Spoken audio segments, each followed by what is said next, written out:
हमारी इस new age economy में अगर हमें सफलता सक्सेस हासिल करनी है तो हमारे पास 3 चीज़ों का होना बहुत ही ज़रूरी है। पहला जो है the ability to learn hard things. हमारी दुनिया काफ़ी जल्दी बदल रही है, इसीलिए हमें इसके साथ कॉन्स्टेंटली कॉम्प्लेक्स और कठिन चीज़ें लगातार सीखनी चाहिए ताकि अल्टीमेटली हम उस स्किल को मास्टर कर सके। दोस्तों, ये डेलिब्रेट प्रैक्टिस के बिना इम्पॉसिबल है। दूसरी है the ability to produce high quality result. ऐसे लोगों को हम सुपरस्टार्स मान सकते हैं जो अपने अपने फील्ड में टॉप पर हैं।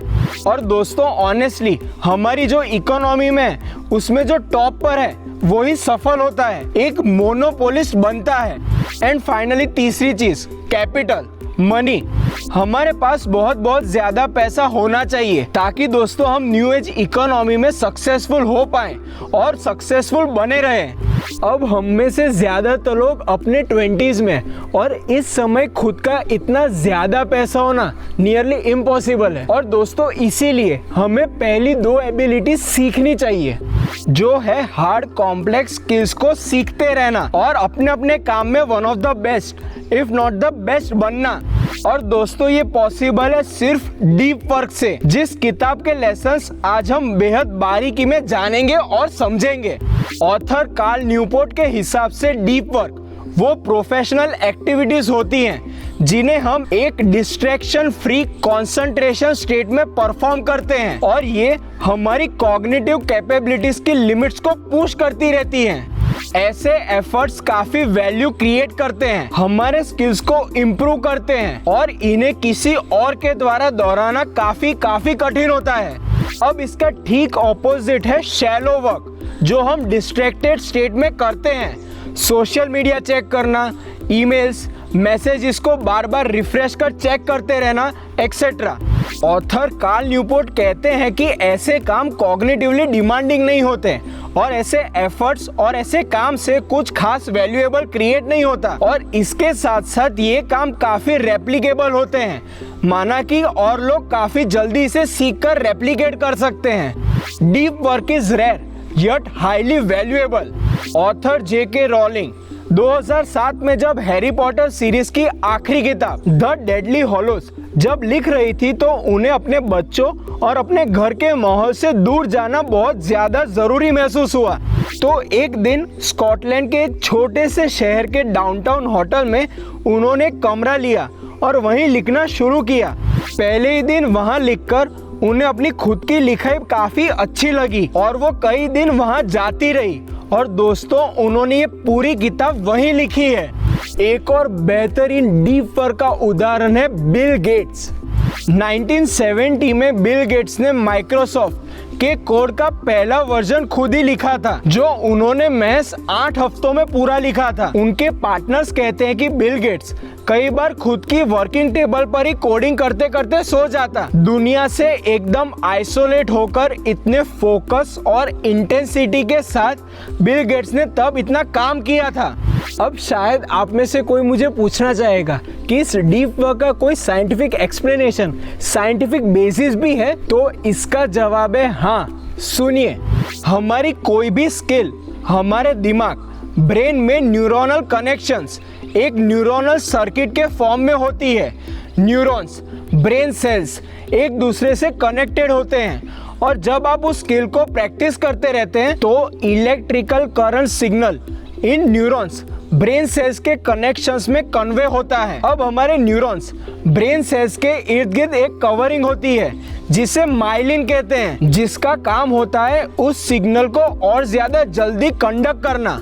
जब भी हम डीप वर्क करते हैं तो हमारी खुद की एक स्पेसिफिक स्किल होती है, उसे बार बार हम करते हैं और उस स्पेसिफिक स्किल की हमारे ब्रेन में स्पेसिफिक न्यूरोनल सर्किट होती है जो बार बार फायर्ड अप होती है।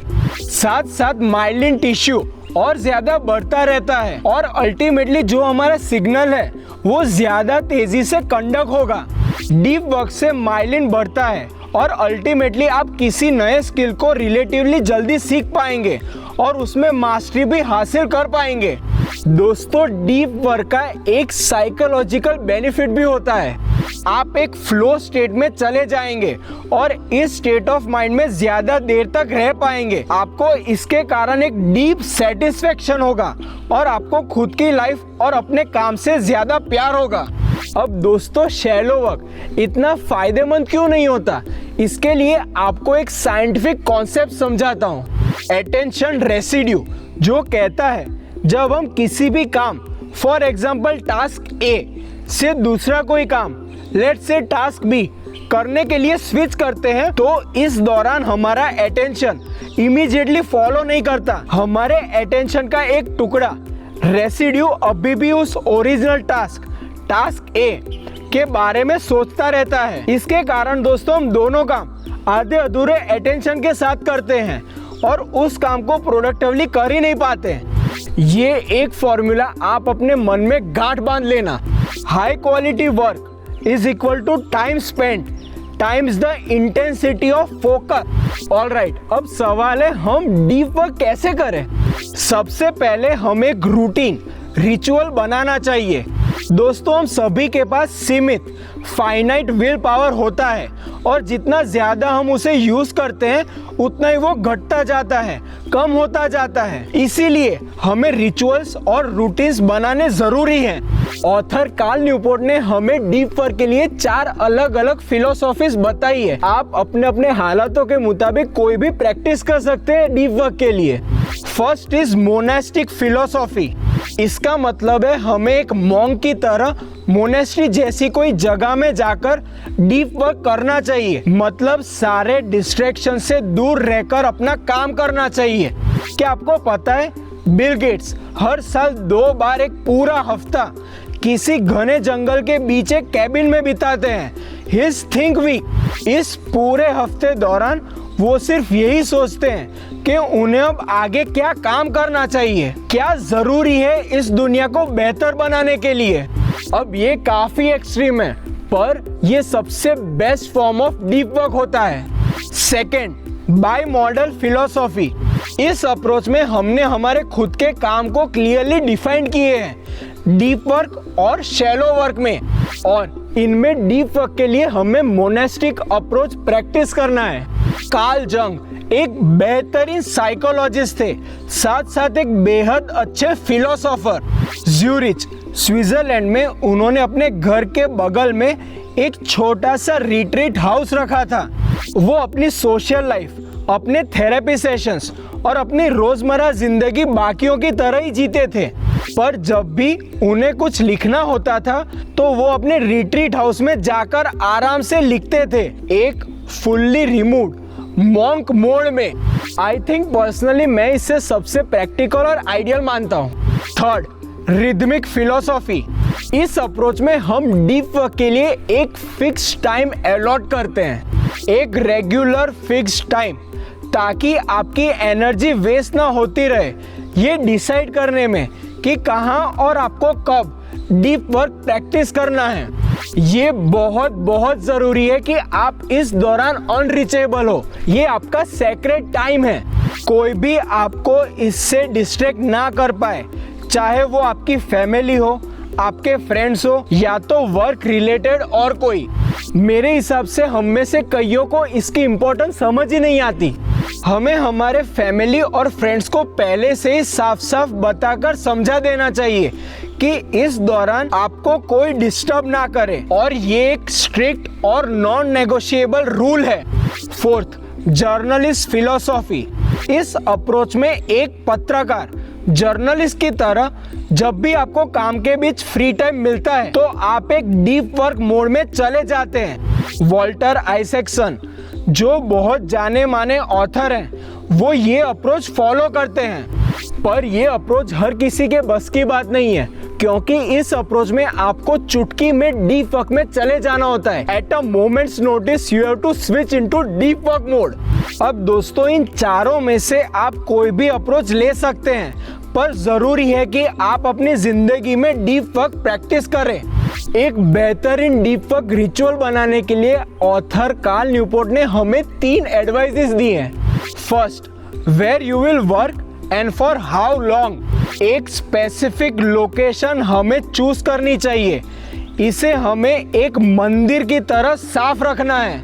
कई स्टडीज के मुताबिक हमारे पास मैक्सिमम 4 घंटे होते हैं पूरे दिन में डीप वर्क प्रैक्टिस करने के लिए। इससे ज्यादा डीप वर्क करना मुमकिन नहीं होता।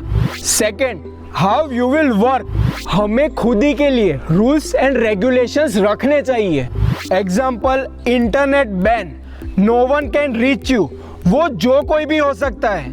Third, how you will support your work. एक डीप लेवल ऑफ फोकस के लिए हमें कुछ सपोर्ट्स की सहायता होगी, जैसे चाय या coffee, dry fruits and other nutritious food items.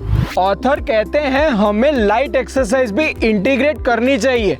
For example walking, ये एक्सरसाइज माइंड को क्लियर रखने में मदद करेगी। कार्ल न्यूपोर्ट कहते हैं कि हमें बोर्डम, बोरियत, आलसपन को एम्ब्रेस करना चाहिए। वो इसे सिस्टमैटिक आइडलनेस कहते हैं और इसके कई फायदे होते हैं, जैसे कोई इंसाइट मिलना और एनर्जी का रिचार्ज हो जाना। एंड फाइनली हमें शटडाउन रिचुअल अपनाना चाहिए, मतलब एक डिसाइडेड टाइम, लेट्स से 5:30 और 6 PM के बाद आप कोई भी काम नहीं करेंगे। दोस्तों, रेगुलरली और consistently high quality deep work करने के लिए recovery, specially mental and psychological, बहुत ज़रूरी होती है। ऑलराइट गाइस, मुझे आशा है आपको ये वीडियो काफ़ी वैल्यूएबल लगा और आप डीप वर्क प्रैक्टिस करना शुरू करोगे ताकि आप एक लाजवाब, बेहतरीन, सफलतापूर्वक जिंदगी जी पाओ। मुझे और इस चैनल को सपोर्ट करने के लिए इस वीडियो को लाइक करना और चैनल सब्सक्राइब कर लेना। वंस अगेन, इस किताब में कई थॉटफुल विजडम कोटेशंस हैं जिन्हें आप सबके लिए मैंने हैंडपिक किए हैं। Here they are, enjoy.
Okay दोस्तों, चलिए मिलते हैं एक और बेहतरीन द डॉक्टर स्मिथ शो के वीडियो में।